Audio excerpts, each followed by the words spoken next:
Bonjour tout le monde, ici Antoine Angelozzi pour une représentation orale de français.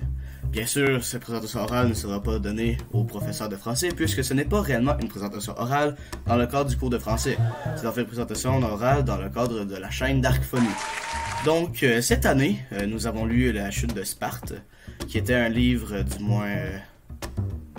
Ouais, on va y revenir. Voici donc un résumé du livre. Donc, nous allons commencer par lire la 4e de couverture. Steve, grand lecteur, féroce critique de la société, raconte sa dernière année au secondaire marquée par la mort du carrière de Spartiate, l'équipe de football de l'école Gaston-Miron. La chute de Sparte ressemble à son auteur. Drôle, cultivé, aux opinions fortes, aux désirs vifs, et dont la passion pour l'histoire confère au récit une profondeur insoupçonnée. Son narrateur, rejoint par son esprit agile et caustique, ces grandes figures adolescentes torturées qui s'apprêtent à quitter l'enfance pour une aventure adulte pas piquer des vers. Avant de commencer mon résumé, voici quelques informations sur ce livre. Le livre La chute de Sparte fut écrit par l'un des membres du groupe de rap Loco Locas et paru dans les librairies le 17 août 2011. Le livre, édité par Les Méacs, a 168 pages et fut reçu avec de bonnes critiques et de nombreux prix. Et donc voici donc ma critique que j'ai écrite sur les notes.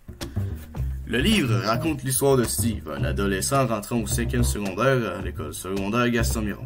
Celui-ci ne fait partie d'aucun groupe distinct, et donc quelque peu un outcast. C'est lorsque, durant un hostie de beau shot contre Giroud, un gars de l'équipe de football de Gaston-Miron, les Spartiates, à la crosse, que le livre commence réellement. Tout le monde est au courant de l'hostie de beau shot qu'il a crissé à Giroud, puisque la scène a été crissée sur YouTube.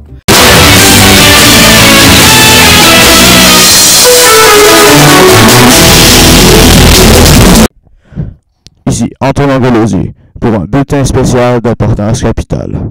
Un adolescent du nom de Steve a défoncé un carrière de l'équipe de football de l'école secondaire Gaston-Miron lors d'un cours où il faisait de la crosse. Et donc voici une vidéo.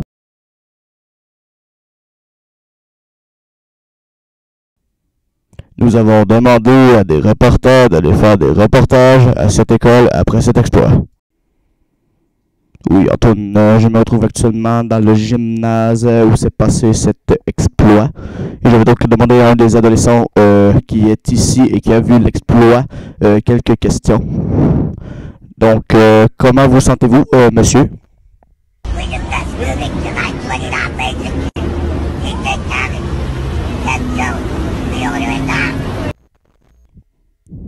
Cet homme a absolument raison. Je suis d'accord avec lui. De retour à vous, Antoine. J'ai chié.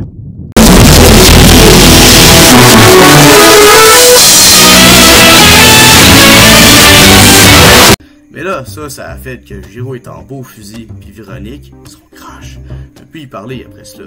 À m'amener, Steve se fait dépiter à la gueule parce qu'un gars avec Giroud, je me rappelle plus, le pogne par l'arrière de la tête puis le décrisse sur sa case. Il se réveille à l'hôpital, etc., il revient à l'école. Bon, ça c'est pas très important. De retour à l'école, une fois se produit durant l'Halloween, je crois. Mais là, Steve boit de l'alcool avec ses antidouleurs. Là, le cave, il se ramasse à crisser à la main quand il voit Véro. Il se réveille dans sa chambre, ne se rappelant de rien. Bien sûr, son cher ami lui montre ce qui s'est passé. Mais là, un drame se produit. Mathieu Saint-Amour, un des meilleurs corps arrière de l'équipe de football, est retrouvé mort, suicidé. Toute l'école est triste. Giroud croit que c'est de sa faute et fall off en tabarnak. Mais là, vers la fin, on apprend que c'est pas ça pantoute.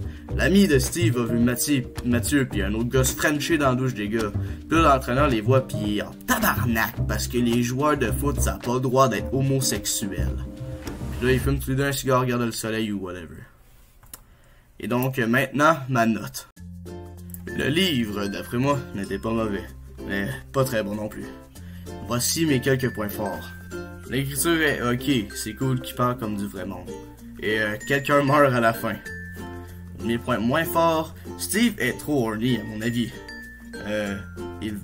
Il trouve que sa professeure de français est très hot.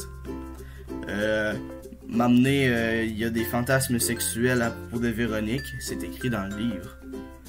Ah, puis il fantasme encore sur sa prof de français durant le party. Steve est beaucoup trop philosophique pour un adolescent qui écoute du rap québécois. Moi, à mon avis, ça existe pas. Et le livre me donne une vibe de « on vit dans une société ». Fait que ça, c'est vraiment pas bon, c'est pas un très bon point. Donc, finalement, je donne une note de